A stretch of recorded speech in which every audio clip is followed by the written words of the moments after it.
near zone length, focal length. Okay. Again,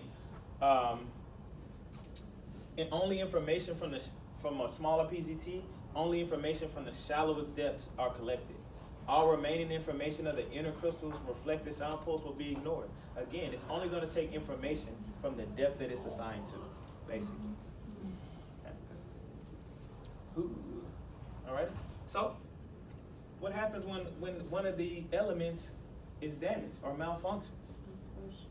Only a portion of the image is lost. Whichever ring that's responsible for that depth, that's the image that's going to be lost. Okay?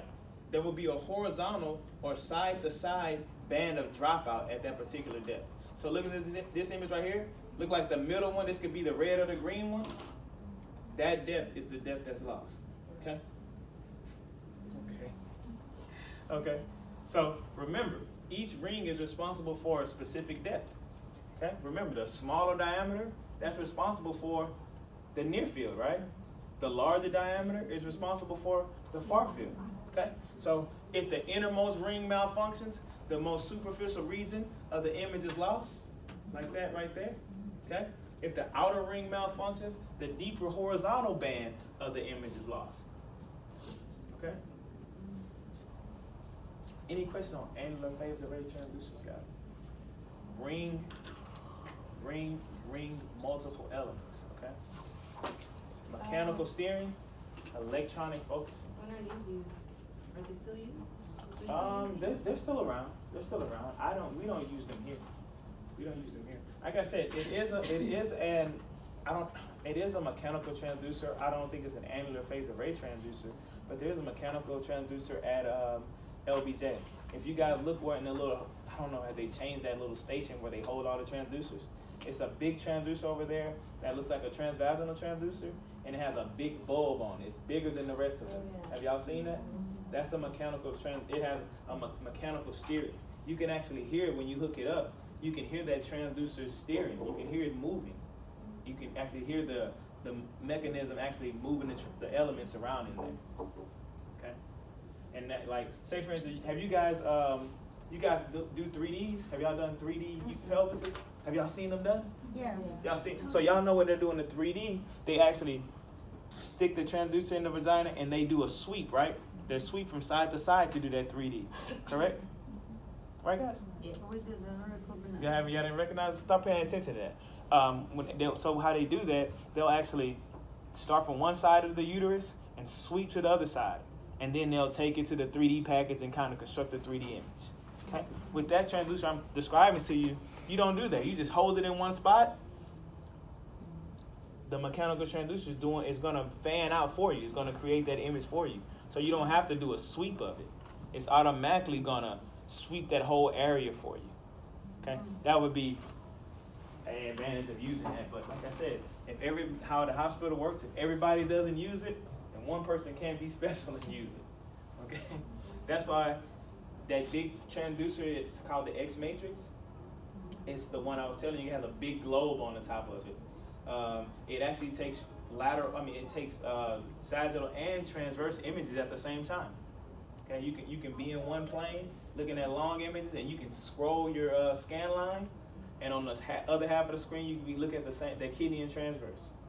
Okay, but like I said, if everybody's not using it, one person can't be special to use it. Because I was using it for a while. Once I found out about it, they stopped me quick.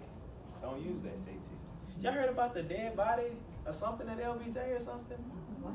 Y'all didn't hear about that? Somebody, at first the story was somebody had found a dead body in the parking lot. But that wasn't the true story. The dead body wasn't in the car. Somebody had dropped the dead body off in the ambulance dock. Okay, and they tried to revive him and couldn't revive the person. No, they didn't leave him there. They actually stayed. That's what I mean. That's why I was asking, have you guys heard about that? Because there's, that's trying to give you guys the truth of what actually happened versus what may be read or what may be. That's the gossip at Harris House. Bang bang. I don't know if it's the gossip, but I just seen it on social media. And then Erica had called me and told me that. That's the gossip at Harris House. Bang, somebody had died. Found a dead body in the parking lot. I was like, what? Man, and then a Facebook article came out saying the same thing. But like I said, that's not what actually happened. Somebody had dropped somebody off that was How'd you deceased get that story? at the end. From I got it from The multiple person sources. that dropped them off? No. What? Crazy yourself. No, I don't know the person that dropped them off. So the person did not come by ambulance? No, they didn't come out. Okay, They came to the by- end and died. Boom, hood. Get out of here. You dead. Exactly. I'm just playing. I'm just playing. I'm just playing. Nah, the person actually stayed. The person actually stayed and helped their person get out the car, but they couldn't revive the person. That's the story. That's what happened. I just want to tell you guys what really happened so versus the fake story. somebody just drove to the emergency room then. Right. Yeah. Right. Basically. Nobody dropped off. But but the way the story is kind of written, They found a dead body. it's like, oh, I found a dead body in the parking lot. How long it's been out there? You know what I mean? Like that. So just clearing that up, guys. Just clearing that up. All right, guys. So we're good. Mechanical transducers. Was that common at a hospital? No. Linear phased array transducers. Annular phased array transducers. Do we have questions on those? No. Any questions, guys? Any questions, guys? Let's clear it up. Lauren, questions? Lauren? All right, guys. Linear sequential array transducers. Okay? I'm coming to it. Linear sequential array transducers. Man, they look like a regular linear probe. That's actually our regular linear probe right there. That's our L12 transducer. That's our L8 transducer. Okay? I will say this. It's a quick heads up. Linear sequential arrays and curvilinear probes, they act exactly the same. They're exactly the same probe except the shape of the actual probe. Okay? They're exactly the same probe except the shape. They have about the same number of elements, create in the image shape, of course. Okay? But as far as the steering and focusing goes, they're the exact same probes. Okay? They have the same technology behind them. Okay? So I just copied and pasted. All right. So linear sequential array, guys, also known as linear switched array transducers. Okay. So far we've discussed transducers that create sector-shaped images, right? Mechanical transducers, chicos. linear phased array transducers, and Annular. annular array transducers. Okay. So now we're going to talk about linear sequential or linear switched array transducers, which actually create a rectangular shaped image, right? When using your 12, has that rectangular shaped image. Boom. I already said that. I forgot about that part. All right, so linear sequential array and linear switched array has a large acoustic footprint and creates rectangular shaped images. Think about how big that L12 transducer is compared to that sector probe. Remember, the sector is only about a centimeter, right? A little centimeter square, correct? This one right here is about 10 centimeters. Okay. Remember how wide that 12 transducer is. Okay. So, the shape and number of elements of a linear switched array transducer, linear sequential array. Sequential, remember, that comes in mind as far as the steering goes. Okay. So, the number of elements is 120 or 250 shaped strips. That also applies to the curvilinear, curved, or convex transducer as well. Again, like I said, they're basically the same transducer except the shape of it. Okay? These transducer elements are all arranged side by side in a line. Remember, look how rectangular shaped they are. So imagine 120 to 250 elements lined across the face of that transducer. Okay? Elements are much larger than a linear phased array transducer. What was the, and each crystal is about 1 wavelength in width. What was the wavelength for a linear phased array transducer? 1/4 to 1/2, right? 1/4 to 1/2 of the wavelength. Okay? These linear switched array transducers are about 1 wavelength in width. Okay? What's 1 wavelength? Y'all remember? How long is a wavelength? About 1.54 millimeters, right? Divided by the frequency of the transducer, right? That's how you find out the wavelength of each transducer, correct? 1.54 divided by the frequency, Yeah. correct? So the Factor frequency. of band? Not the same as band. Soft tissue. So my response was the answer to what question? I don't even know what your response was because you've been crazy today. No. I'm halfway listening to you. I did give a. What was your answer? What's the 2 to 4 cycles? That's just the number of cycles in the pulse. 2 to 4 cycles. But remember, to find out the wavelength of something is 1.54 divided by the frequency. Will give you the wavelength. Bandwidth is the main frequency over the range of frequency. So why we use 2 as a frequency? Why we divide by 2? We put 2 for the frequency. That's just the formula, Mississippi. Yeah. Oh. Just the formula. So we had a long time ago. Yeah. I'm just making you recall stuff from old chapters. That's it. Yeah, That's because it. I was studying and since we take this formula, I'm just wondering why. I've it's taught you 2. a million formulas.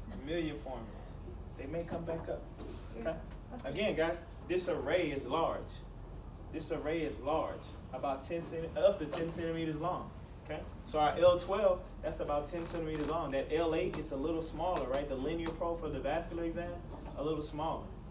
Okay? But it can be up to 10 centimeters long. Okay? 120 to 250 rectangular shaped elements. How many elements in a mechanical transducer, Mr. Sil? 1. 1 element. How many elements in a linear phase array transducer win? 100 to 3. Bang, bang. Just take those numbers to memory. You feeling better? Excellent. All right. So, as you can see, guys, the image shape creates a rectangular shaped image, guys. Rectangular shaped image. When we're doing our scrotums, our thyroids, any of our small parts, we're probably going to use this linear probe to get there, unless we need to look deep, right? Because most of the time our linear probes are more high frequency transducers, right? Our linear switched array transducers, they're more high frequency transducers, okay? Rectangular shaped image. Guys, look at this. Orchitis and this, what kind of cyst would this be? What would you describe this fluid right here? Complex fluid. There we go. Complex fluid. I heard you first. Okay. Sound beams are emitted from a small group of crystals at different locations along the face of the probe. Okay. That's the difference between linear phased array and a linear sequential array. Is how remember, all the elements in a linear phased array create one sound beam. Okay. But a linear switched array, only a group of elements are used to create a sound beam. Okay? The image is never wider than the transducer. Okay, guys? The image is never. I can never make an image greater than 10 centimeters. Okay? If my probe is only 10 centimeters, I can only make it up to 10 centimeters. I can make it smaller, but I can't make it a wider image than this. You can zoom, but as far as like wide scan, for like making an image like wider than the actual probe is. Okay. So let's talk about steering, guys. Again, like I said, only a group of crystals are used at one time to create a sound beam. Okay. A small group of crystals are fired simultaneously to create each sound beam. Okay, so that's like rapid fire, boom, boom, boom, boom, boom. So simultaneously mean right after one another, right? When it comes to linear phase array, those are basically at the same time, correct? Because they're happening 10 microseconds apart. Okay, so that's the difference right here. So the beams are parallel to one another and typically directed down in a straight line. Okay, peep my rapid fire. Boom, boom, boom, boom, boom, boom. That's how they come out right there, guys. That's how the sound beam comes out right there. So even though this right here has 30 elements lined up across the face of this transducer, for all of these red dots, that's 30 elements right there. I've already counted. Okay. Each one is using 5 elements to create one sound beam. Okay. So this group of elements is gonna create a sound beam. This group of elements is gonna create a sound beam, and so on and so forth. Okay. And it's gonna create an image. So is that what makes it high frequency because of the number of elements used in that particular? Not necessarily. You know, the frequency, they determine that within, the system, or I can't say how they determine the frequency. I guess how much power or what have you they're putting in there. I can't tell you exactly how that science works. I wish I could, man. I'd be working at at NASA or something like that if I could. Okay. The pulses originate from different locations along the face of the probe when different sets of PZT are excited. Okay. So again, this 5 is gonna send out a sound beam. Next 5, next 5, next 5, next. However many groups. I'm not saying that the group has to be 5. It's 150 to 250 elements, right? It can be 20. However many they decided to use to create that sound beam. Okay. But I want you to know that these beams are a small group are fired simultaneously, and the beams are parallel to one another. It's a linear probe. These beams are going to be parallel to one another, okay, and directed straight down. Especially if the excitation pattern is not sloped, correct? Because the slope is going to create the steering. All right. So I'm going to kind of contradict myself a little bit. So I kind of go out of order of the book. Can a linear sequential array steer sound beams electronically? Yes, they can. Even though they create a rectangular image, the beam can still be steered and form what's called a parallelogram shaped images rather than rectangular images. Okay? So see how our parallelogram is kind of like a slanted rectangle? Okay? So you see how this beam is going to be steered to our right, correct? This beam is being steered this way. Okay? Slope pattern phase delays in electronic